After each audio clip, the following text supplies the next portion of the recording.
Hey everyone, this is Kevin Conley. I'm with the support group, and I get to show you how to access our new system. What you can see on the screen now is our EASYair services web page. So they're off of the main air quality thread, and down here EASYair services.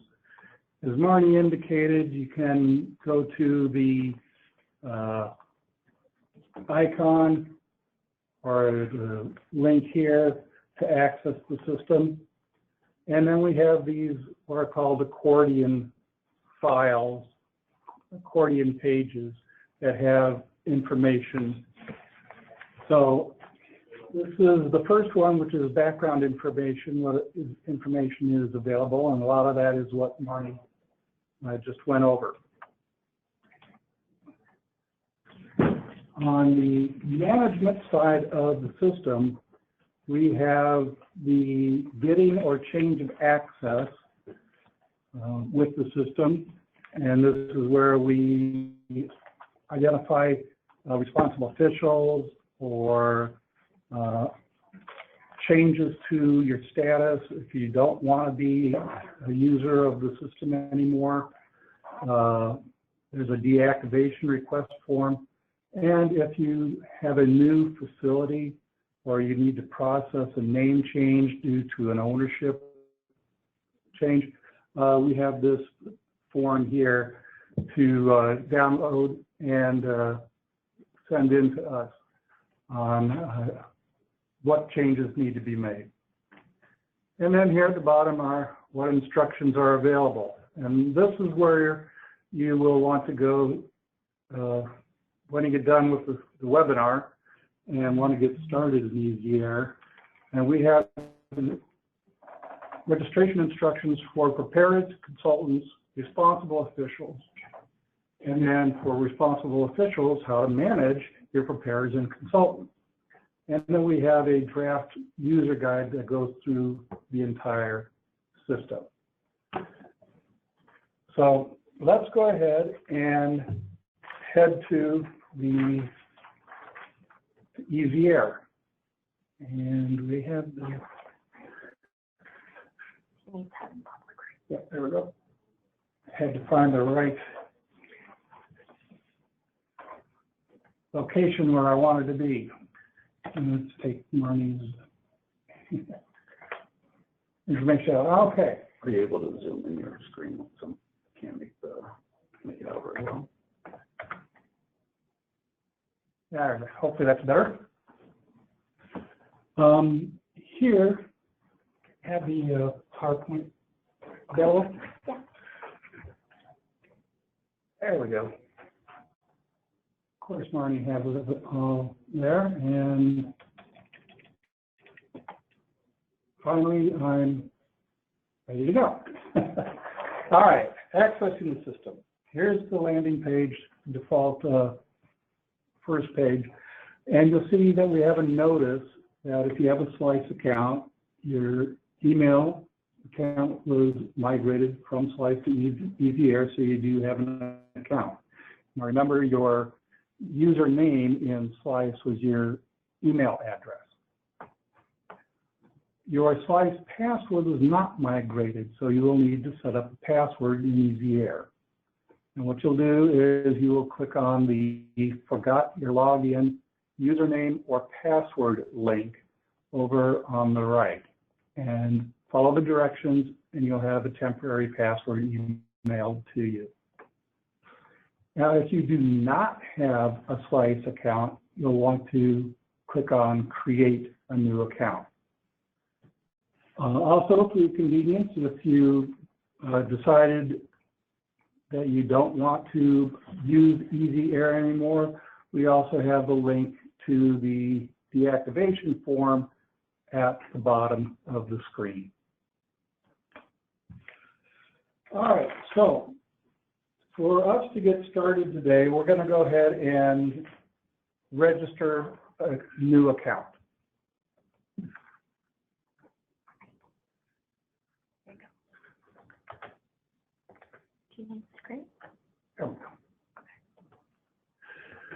Let's go ahead and register a new account. So I'm going to create a new account. And as Marty said, important information is going to be mandatory, and those are highlighted with the red asterisks. So let's go ahead and set up a new user. And this is going to be the same process for responsible officials and preparers and consultants.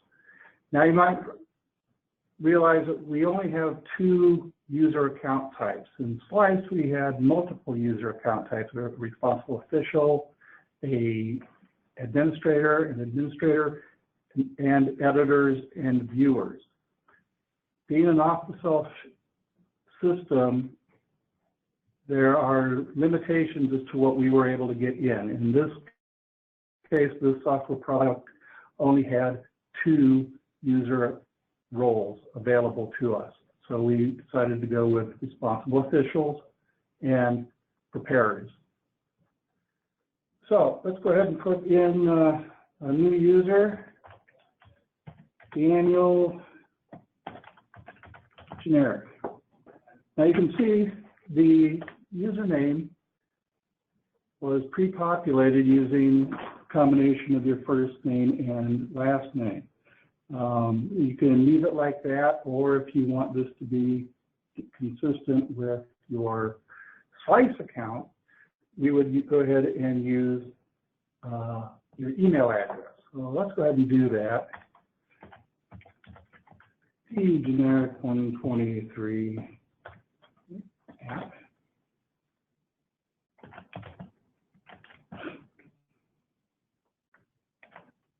And we'll go ahead and copy that.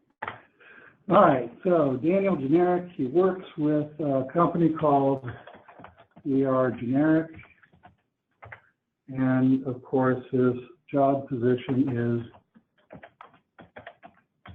generic.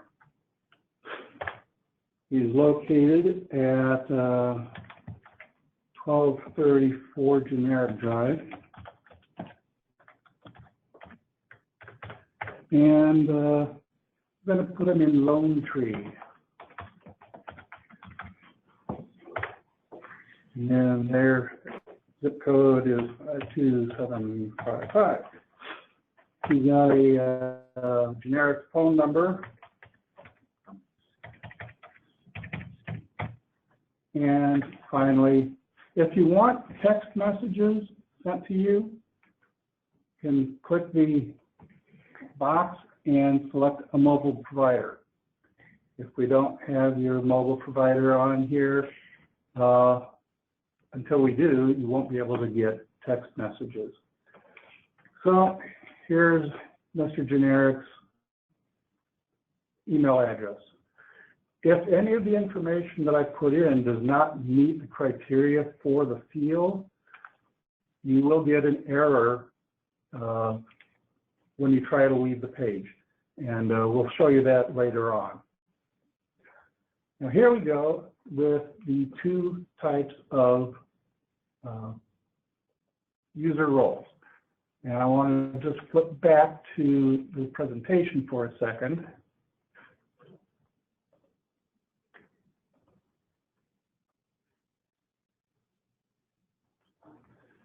To show you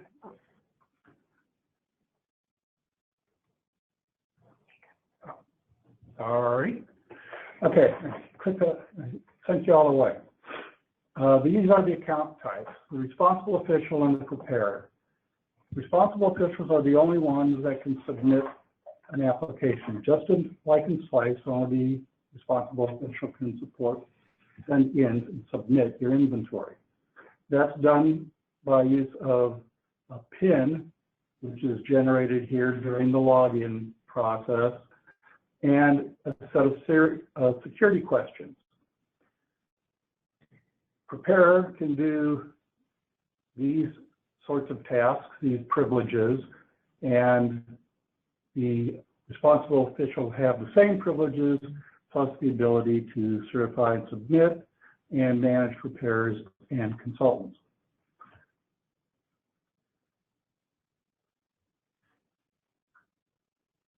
With the ability in EASYAir, the responsible official can e-verify their identity. In SLICE, to be a responsible official, you had to print out and fill in and sign the ESA, the electronic signature agreement form. With EASYAir, we go through a third-party identity proofing company called LexisNexis. When you're able to successfully e-verify, you don't have to send in that form. Your access will be automatically activated. Now, that's all good and fine for construction permitting, but Title V will want to make sure that you have met the requirements of 542 IA. Let's see, was it 22100? 22100. Thank you, Marnie. It's been out of Title V for quite a long period of time. So you may get contacted by them to verify you meet the requirements to be responsible official to submit Title V applications. One additional point here is that only one RO can be identified for Title V submittals at a time. So you can have multiple construction permit responsible officials, but only one Title V RO at a time. Now, the managed preparers and consultants role for responsible officials is fairly easy to set up. And this is for your consulting firms or employees of the company that will be doing the preparation of the application, which will then be reviewed by responsible officials and submitted. We do have a one-page cheat sheet for responsible officials that cover this process, and we'll go ahead and pull that up really quickly for you.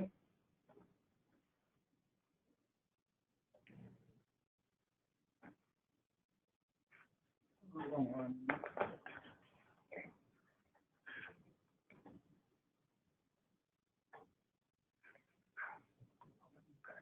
right. Instructions.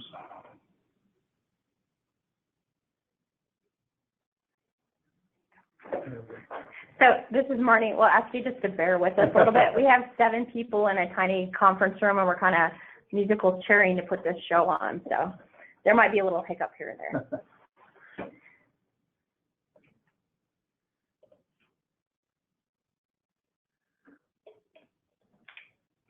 All right. This is the responsible official managing associated consultants and preparers cheat sheet. It takes you through, once you've logged into the system, how to follow the instructions to associate a consultant or preparer, how to validate who they are, give them a date and where they are effectively authorized to work on your submittals. Then you can add authorizations and pick the types of applications you want them to work on. They can work on Title V, they can work on construction permitting, and we have 11 application types for construction permits that can be used. And so all of that is managed right here. Hopefully you'll find these to be fairly clear instructions. And again, if you have any questions, give me a call, send me an email at the help desk, and we'll walk through this together.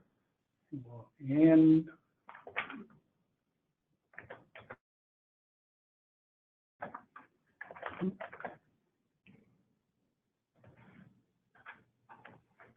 refresh that. So if you're a preparer back in EASYAir, if you're prepared, you select prepare, and what you do is prepare. And then you would select next and go forward to the next step of the registration. If we go back and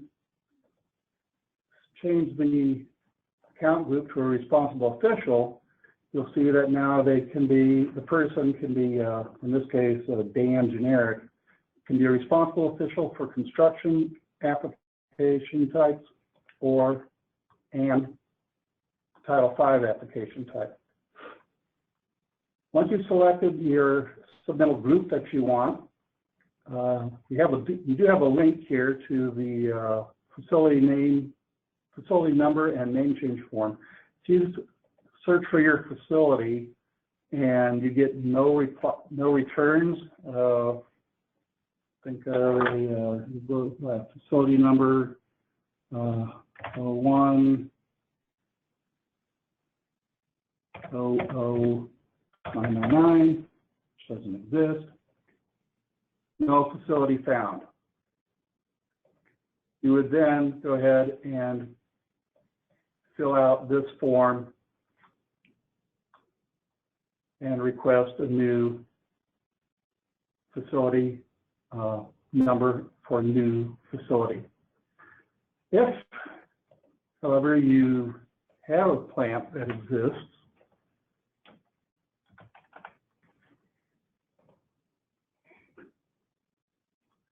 you can see that we have an Iowa EASYair test site, and here are all of the different application types that the user can submit, or responsible official can submit, and that a preparer can work on. We have the construction permit templates, which are the paint booths, the grain elevators, the gasoline plant, aggregate plant, etc. We also have the PALs, and we have construction determinations, pre-applications, and then we have the same for Title V, the pre-application, and then standard applications. In this case, Mr. Generic, we want to have him be able to work on and submit these types of applications. You'll get a note that says, yes, we've gone ahead and applied these application types to this account, and then you have to close out. And here you will see, based on your account type, and these are the associated facilities, could be multiple facilities. If you've got 11 facilities in your company, you would go highlight all 11 of them, and then the submittal type for each of the 11. So this list could actually become quite long for a number of facilities that you have. So we'll go to next, and this is where the preparers would come back into the mix. This is part of the validation process for e-verification and for password recovery, and for the responsible official needing to submit a permit application. We're just going to go ahead. There are 5 questions in 5 categories. Pick the questions that mean something to you that you will be able to remember. What I'm just going to do here to get through Mr. Generic's process is going to pick the first question with each group and the last word of each question. And it's something that I really don't suggest that you do.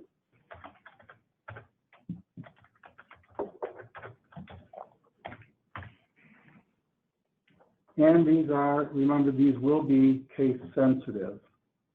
So if I write retire with a capital R, anytime I have to respond to this question, that retire word has to have a capital R. Then we go to a CAPTCHA, which you see out on the internet whenever you're signing up for something or submitting a payment, et cetera, et cetera. You have to enter the either picture validation like this, having crosswalks or stoplights in it, or here a character-based picture verification, QG, capital M, P, P. And this is where, as a responsible official, you again diverge from the sign-up process. Preparers will not have these two buttons, the green proceed with E-Verify option or the blue proceed with ESA option. You'll just go have a next, and that'll take you to the final step in setting up your account. We don't have any real valid information for Dan to proceed with the E-Verify option, so we're going to go with provided with the ESA option. All right, this is the final page for setting up your account for both responsible officials and preparers. If you're a responsible official, you need to follow the instructions in number 1. Print out your subscriber agreement and mail it, sign it and mail it into us. If you're registered as a preparer, you will get a please inform the responsible official for the facility. By getting to this point, you will now have a temporary password sent to your email address. So we'll go ahead and print out the subscriber agreement. And let's go ahead and make this a little larger so everybody can see what it looks like. It will be different from our downloadable form in that with Slice, if you had additional facilities that you were responsible for, there was a page 3 of nothing but form fields for you to add a new facility. In EASYair, all of those get put on the front page for each facility. So, and then it identifies all of the different application types that you are able to oversee.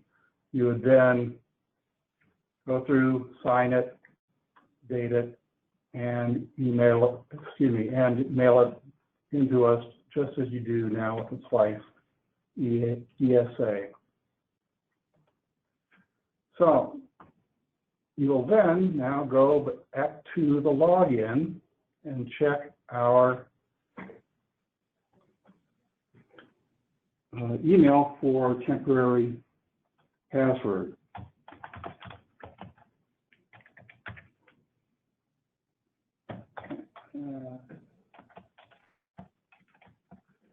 And so we have received a temporary password.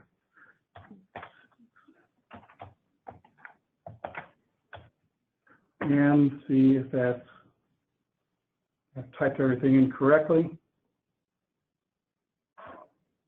And it does. But after you log in the first time with your temporary password, you are required to set a new password. That is going to be the same for preparers and responsible officials. Responsible officials will also have to set a PIN, which is necessary to submit your application into us. So I'm going to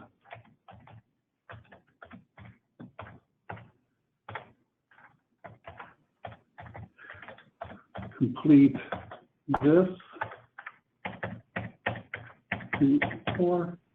at least 4 digits on the PIN, password is at least 10 characters long, alphanumeric, both capital letters, lowercase letters, numbers, and special characters such as a pound or a $, exclamation point.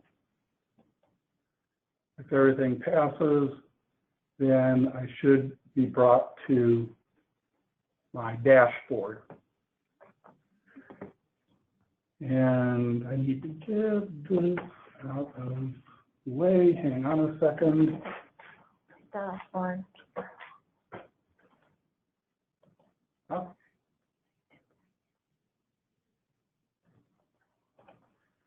Okay, so I got that out of the way.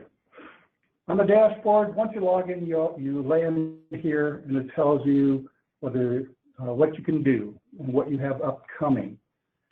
You can track your submittals or create a new submittal, and then you can manage your account.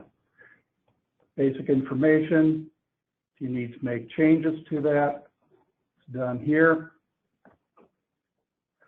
As soon as, there we go. If the person had e-verified, those results would be shown here in this section. Address information,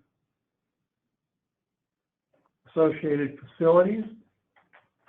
And what you see here, because Dan Generic did not e-verify, his status is pending, which is waiting for the Air Quality Bureau to receive the ESA, validate his request as an RO, and then coming in to make that status active. At that point, the responsible official can then begin managing consultants.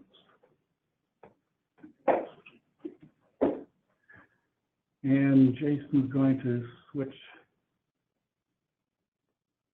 things for me. He's going to go over to the agency side and update the account. And he'll let me know when DN Generic is approved. So I'm just going to go ahead and refresh.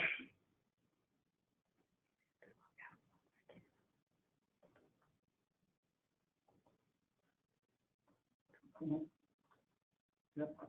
All right, it's going to make me log out and log back in.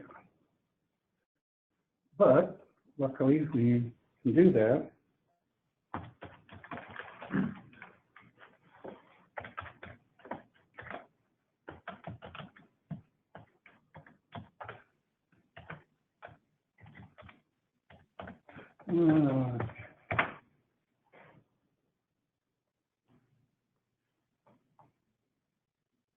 And you'll have to do the same thing after you get approved to make sure that you can to see that your account is now active. You can now see the different permits that have been issued for the facility. We'll come back to that under John and Mike's presentation for the permitting section. Quick jump back over to the account information. We'll take a look at the associated facilities. DN Generic is now active, and you can then manage consultants and preparers. Nobody's there currently. Add a user, enter an email address and a date, and then go ahead and validate and associate the new preparer. All of that is listed on the one-page cheat sheet that I showed you earlier. And I'm going to go through that. Okay, we're going to go through that. All right. We're actually going to go ahead and set somebody up. I've got a friend of mine that have used as a preparer before. And I like using this good friend of mine,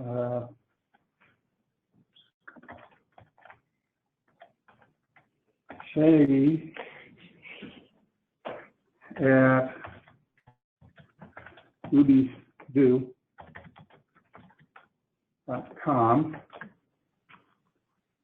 and he's effective as of today.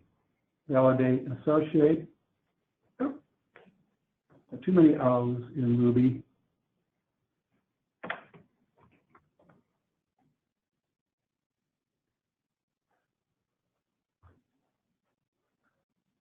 As you saw there, the validation came up with a red highlighted box when I mistyped the email address.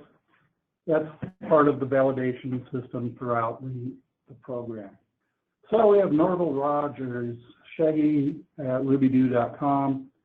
We can then give him access to the applications that we want him to create. So we're going to make him available to do Title V, pick the facility, and prepare only.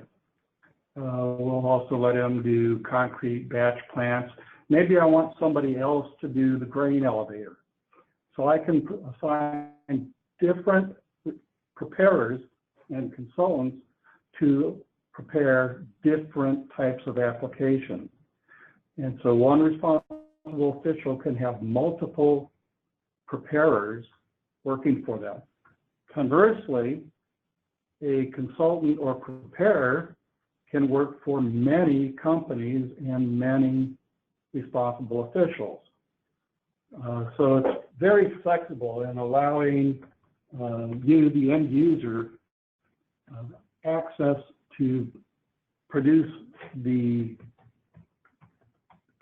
applications that you need to get into us without having too much interaction on our side, approving who can do what, other than responsible officials.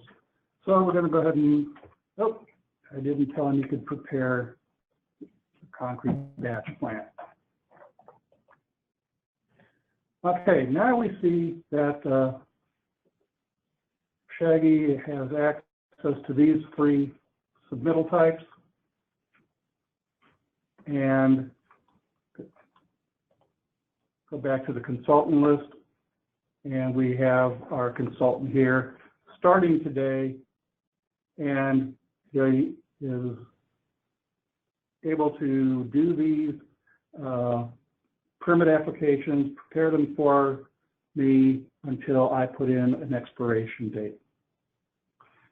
So that is accessing the system and managing your profile, your user account with the different types of work that you can do. And we will then, I guess, check to see if there are any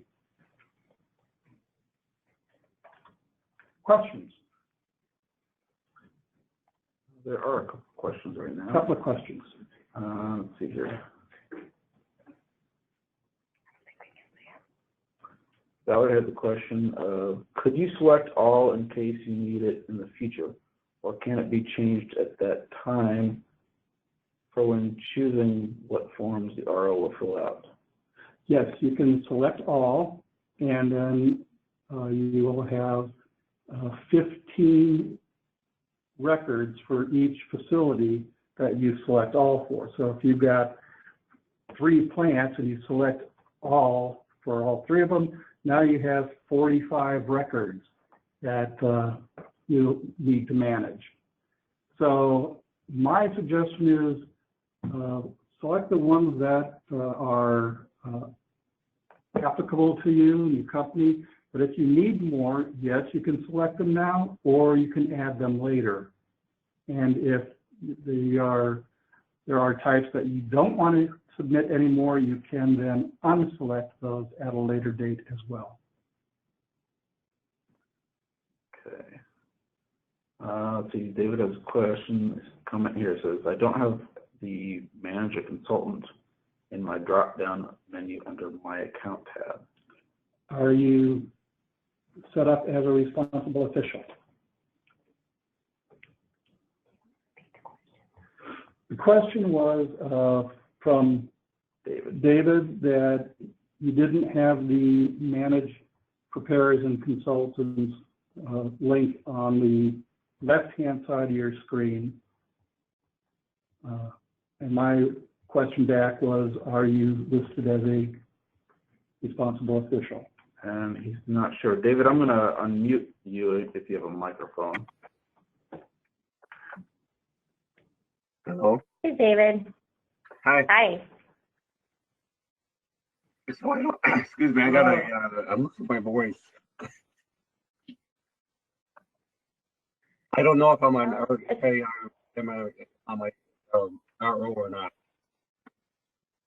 Okay, so we can actually, after the webinar, we can give you a call and help you out with that. It sounds like you're not associated as a responsible official, but we can check your account after the webinar and get back to you. Okay.